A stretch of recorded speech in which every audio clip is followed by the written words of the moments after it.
All right, guys. So as you can see in this picture, I have an email that I received not too long ago.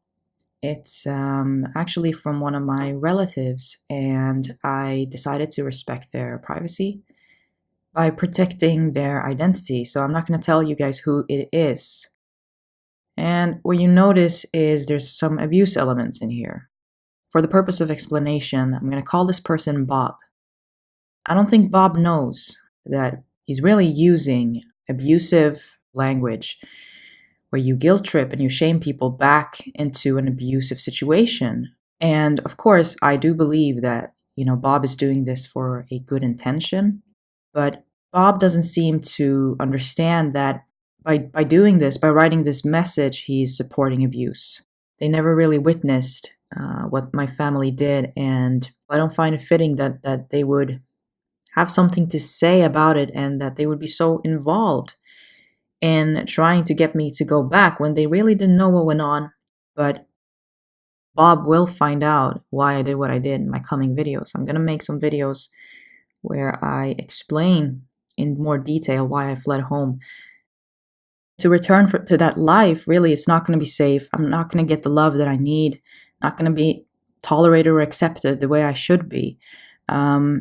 And I'm always going to have to fear that I'll be abused or I'll be in an abusive situation, and I won't really ever know who I can trust because everybody's part of this. Even if they are aware of it or not, they're part of it, and somehow they are supporting it as well by being part of it and by participating in such abusive behaviors, even if they have good intentions. So you have to think about that.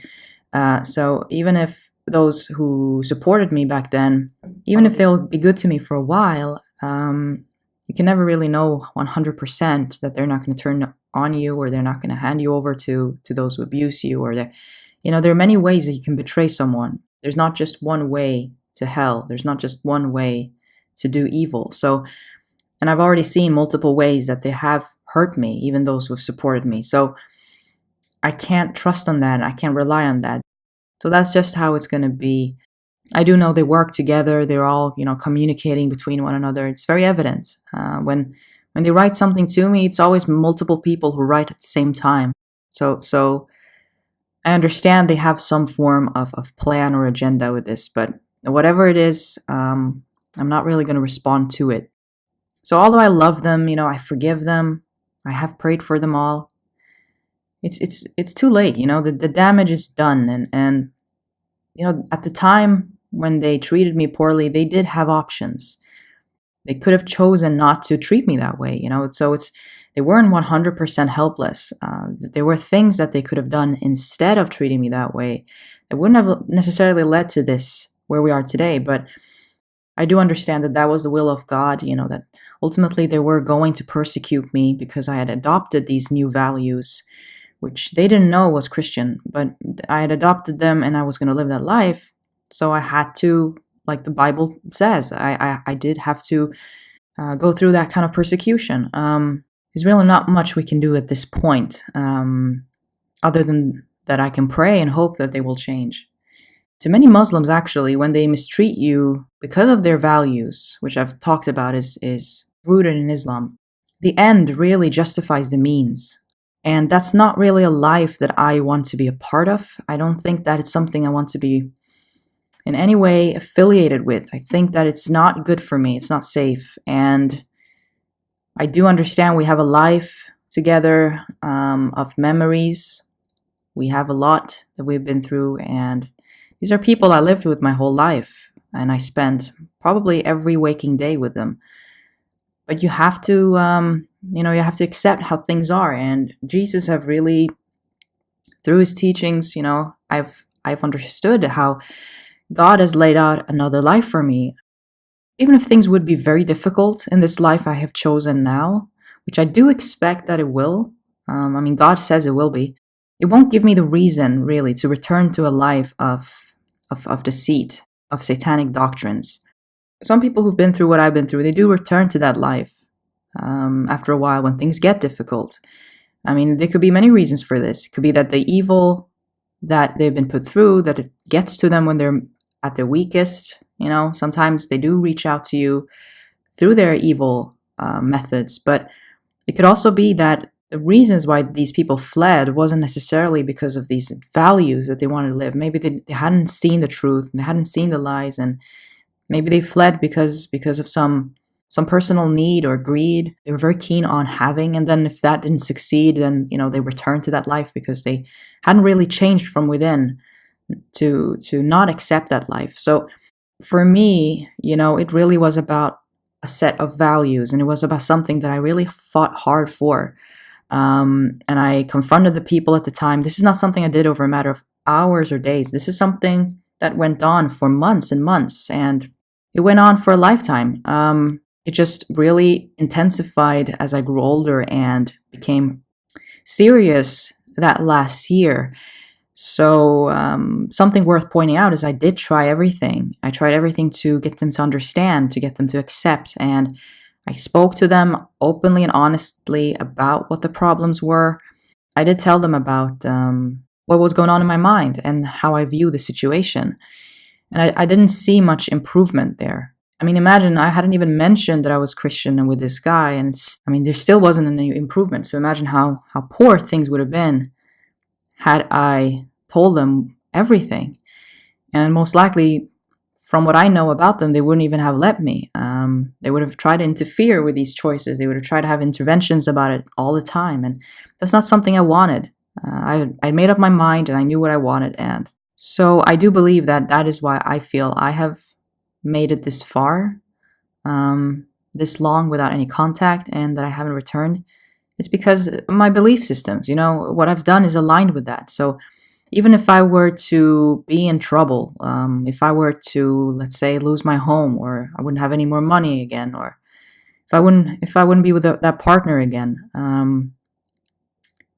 I still am aware of the causes of things. I know why things happen, and I believe in the things I've done. So it was a matter of how you live life and how you view life than it was about specific things you can get from life. Therefore, I don't think that the difficulty that I will face on this journey following Christ is going to change my decision. So I do have the Lord. Thank God I have the Lord to rely on. He is my rock. And there's no greater rock than that. And I trust and I believe in myself enough to know that what I have been given by God in my previous life, it really is enough to sustain the rest of my life in His will. So I pray for them, and sometimes I do have dreams about them where I speak to them and I really try to explain to them about Jesus and try to open their eyes, because in my dreams they're very insecure about their faith in Allah. I don't know if this is in real life. You cannot know. But in my dreams, I always speak specifically to my brothers, or I speak to my parents about Jesus, and they always come to me in my dreams in doubt about Islam. They talk about specific aspects of Islam that they don't agree on, and then they ask me about that, and I always tell them in my dreams about Jesus and what the truth is, and I warn them. I actually had a dream about that last night, where I told them about Jesus and about His coming, and I said He's coming very, very soon, and I said that if you guys don't open your eyes before that, you're going to be in a lot of trouble, because Jesus teaches us that there is no other way to God but through Him. So if you don't believe in His word, if you don't believe in what has come along in the Bible, you're going to be in trouble. And I told them about the love of Allah, that they have some problems in their love, in their relationships and whatnot, because of Allah, because of what He has taught people, of this kind of godless love. I really pray that they will find Jesus, that they will see one day and realize that He really is the truth, and there's plenty of evidence for it, and that they disregard all of that confusion there is around the Trinity concept, and they actually look at the evidence first for the Bible, that it is the truth and that it is from God, and that they see the clear differences in the entirety of Islam and Christianity. If you look for it, you'll find it. That's what God says. Knock and the door shall open. Ask and you shall receive. God would never have such violent commands or twisted concepts of how his relationship is with his people, and that he cannot guarantee any kind of intercession on Judgment Day, any kind of safety and security to his creation. It's very strange. It just leaves someone completely clueless about where they stand with Allah. And I really hope that they see these glitches in Islam and that they pay attention to them. Through him, they can be forgiven, they can be saved, and they could have all their problems and all their questions answered through him alone. And I know that the Lord have touched them in many different ways. You can see that in a lot of the great characteristics they have. They are good people, they do good things. But we know that there are many ways to hell. There are many ways for Satan to deceive people. And one of these ways is actually through good deeds. That's why you have in Islam various things that Muslims are supposed to do that are considered good deeds, such as do charity or be good to parents, etc., etc. But it's not going to save you.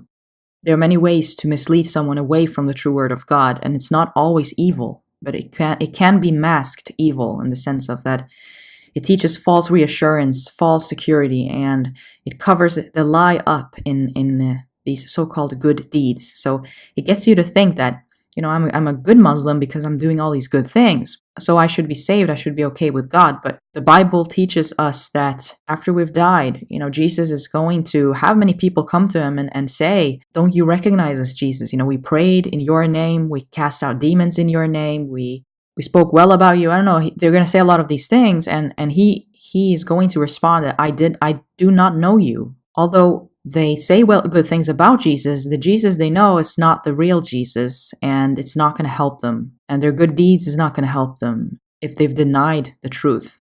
Thank you guys for watching, and I'll see you in the next video.